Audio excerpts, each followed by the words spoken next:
യാത്രാമധ്യേ ഒരു കാക്ക ഇലക്ട്രിക് കമ്പിയിൽ നിന്ന് ഷോക്കേറ്റ് വീണ് നിലത്ത് കിടക്കുന്ന ഒരു കാഴ്ച കണ്ടു. ഓടിച്ചെന്ന് തന്നെ വാരിക്കൂട്ടിയെടുത്ത് ഇതേ കണ്ടില്ല, CPR കൊടുക്കുന്ന ഒരു പരിപാടിയിലാണ്. എന്താകുമെന്നൊന്നും അറിയില്ല, പക്ഷെ അത് ഒരു എക്സ്പീരിയൻസ് തന്നെയാണല്ലോ. നമുക്ക് മൃഗങ്ങളിലോ പക്ഷികളിലോ മനുഷ്യരിലൊക്കെ ഉപയോഗിക്കാൻ നമുക്കൊരു ചെറിയ ധൈര്യം വേണമെങ്കിൽ എന്തെങ്കിലുമൊക്കെ ഒരു ചെറിയ എക്സ്പീരിയൻസ് വേണമല്ലോ. അപ്പോൾ അങ്ങനെ ഒരു എക്സ്പീരിയൻസ് ഉണ്ടാക്കാൻ വേണ്ടി തന്നെയാണെന്ന് കൂട്ടിക്കോ. അപ്പോൾ എന്തായാലും കാക്കയ്ക്ക് ചെറിയ രീതിയിൽ ഒരു അനക്കം വെക്കുന്നുണ്ടെന്ന് എനിക്കൊരു തോന്നൽ. ഞാൻ നിർത്തി കൊടുത്തില്ല, തന്നെ പിന്നെയും CPR ഗംഭീരട്ടങ്ങ് ചെയ്തു. ഇതൊക്കെയാണ് അവൻ്റെ ഒരു ശരിയായ രീതി എന്ന് ചോദിച്ചാൽ എനിക്ക് അതിനെക്കുറിച്ച് വലിയ ഐഡിയ ഇല്ല. എനിക്ക് കറണ്ട് അടിച്ചുകൊണ്ട് കാക്കയെ CPR കൊടുക്കാനാണ് തോന്നിയത്. എന്തായാലും കാക്കയുടെ ജീവൻ രക്ഷിക്കാൻ പറ്റുമില്ലെന്ന് നമുക്ക് കണ്ടറിയാം. എന്തായാലും കാക്കയ്ക്ക് ചെറിയ രീതിയിൽ ഒരു അനക്കം വെക്കണമെന്ന് എനിക്ക് തോന്നുന്നു. തന്നെ പിന്നെ എന്തായാലും തുടർന്നുകൊണ്ടിരുന്നു. അങ്ങനെ കാക്ക രക്ഷപ്പെടണമെന്ന് മനസ്സിൽ പ്രാർത്ഥിച്ച് വേറെ ഒന്നും കൊണ്ടല്ല, ആൾക്കാരൊക്കെ നോക്കി നിൽക്കുന്നുണ്ട്. എങ്ങാനും രക്ഷപ്പെട്ടില്ല വെച്ചാൽ നാണം കിടും. അത് തന്നെ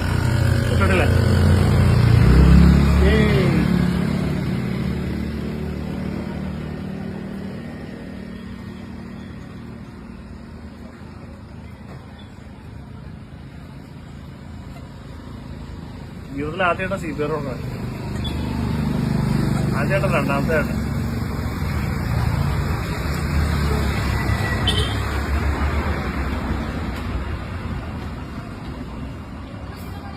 ഷോക്കടിച്ച് വീണതാ. രക്ഷപ്പെട്ടു. CPR വീണേ കാണേ.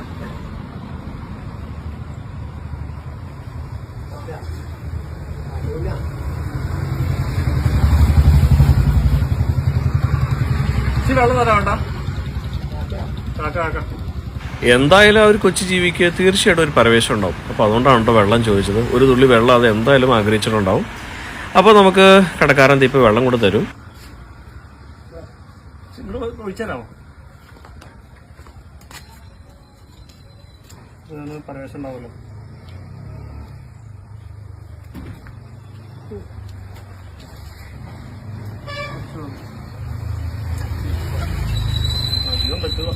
വെള്ളം കൊടുത്തപ്പോഴേ അതിന് ചെറിയൊരു ജീവൻ വെച്ചു. ഇതേ കണ്ടില്ലേ, പതിയെ എണീറ്റു. ചെറിയ ശബ്ദമൊക്കെ ഉണ്ടാക്കുന്നുണ്ട്.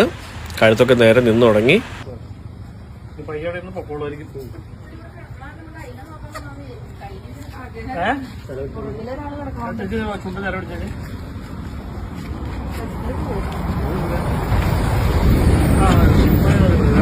പരവേശമൊക്കെ ഉണ്ടാവല്ലോ.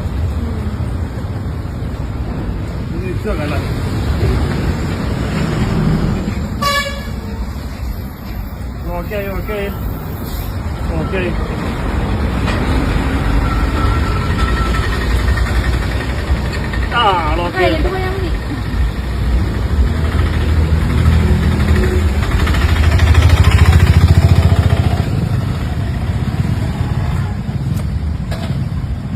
കുറച്ച് കഴിയുമ്പോൾ നോക്കിയാൽ വരും അല്ലേ?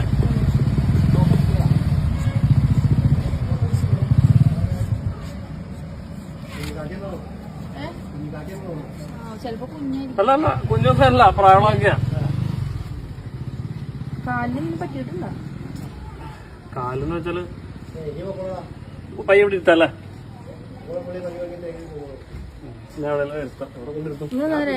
ചേച്ചി വെക്കാമോ? ജീവൻ വെക്കുമ്പോഴായിട്ട് വിടാവുള്ളൂ. അത് രക്ഷപ്പെട്ടില്ല. രക്ഷപ്പെട്ടില്ല, രക്ഷപ്പെടുത്താൻ പറ്റില്ല. ആളെ ഓക്കെ ആയിട്ടുണ്ട്. വീട് നടന്നപ്പോ ഓടിച്ചെന്നത് ശ്വാസം നിന്റെ കുഴപ്പമില്ല. അതെ, ആളൊക്കെ ഒരു ജീവൻ രക്ഷിക്കാൻ കഴിഞ്ഞതിന്റെ വലിയ സന്തോഷത്തിലാണ്. കൂടാതെ ആ ഒരു കാക്കിയെ അത് സുഖാവുന്നവരെ നമുക്ക് മറ്റുള്ളവർക്ക് കൊടുക്കാൻ പറ്റുന്ന വലിയൊരു സന്തോഷം. ആപത്തിൽപ്പെട്ട് കിടക്കുന്ന ഒരാളെ രക്ഷിക്കുക എന്നുള്ളത് മാത്രമല്ല, അയാളുടെ പൂർവ്വസ്ഥിതിയിലേക്ക് എത്തിച്ചേർന്നതിന് ശേഷം അയാളെ തുറന്നു വിടുക, അതുവരെയുള്ള സംരക്ഷണം ഒരാൾ ഏറ്റെടുക്കുക എന്ന് പറയുന്നത് ജീവൻ രക്ഷിക്കുന്നതിനേക്കാൾ അപ്പുറമായിട്ടുള്ള വലിയൊരു കാര്യം തന്നെയാണ്. അപ്പോൾ അപ്രതീക്ഷിതമായിട്ട് സംഭവിച്ച ആ ഒരു മൊമെൻ്റ് ഏറ്റവും മനോഹരമായി അതങ്ങനെ തീർക്കാൻ പറ്റിയതിലുള്ള ചാരിതാർത്ഥ്യത്തിലാണ് ഞാൻ. അതുകൂടാതെ അതേ കണ്ടില്ലേ, ആ കാക്കയും കൊണ്ട് ആ പ്രിയപ്പെട്ട സഹോദരി പോകുന്നതുണ്ട്. നമ്മുടെ മുമ്പിൽ ഇന്ന് ആ ഒരു കാക്കയാണെങ്കിൽ നാളെ വന്ന് വീഴുന്നത് മറ്റാരെങ്കിലുമൊക്കെ ആവാം. അപ്പോൾ അതുകൊണ്ട് ഒരാളെ സപ്പോർട്ട് ചെയ്യുക എന്നുള്ളത് നമ്മുടെ എല്ലാവരുടെയും ഒരു ഉത്തരവാദിത്തം എന്നുള്ളൊരു ചിന്ത നമ്മളാരും മറന്നു പോകരുത്.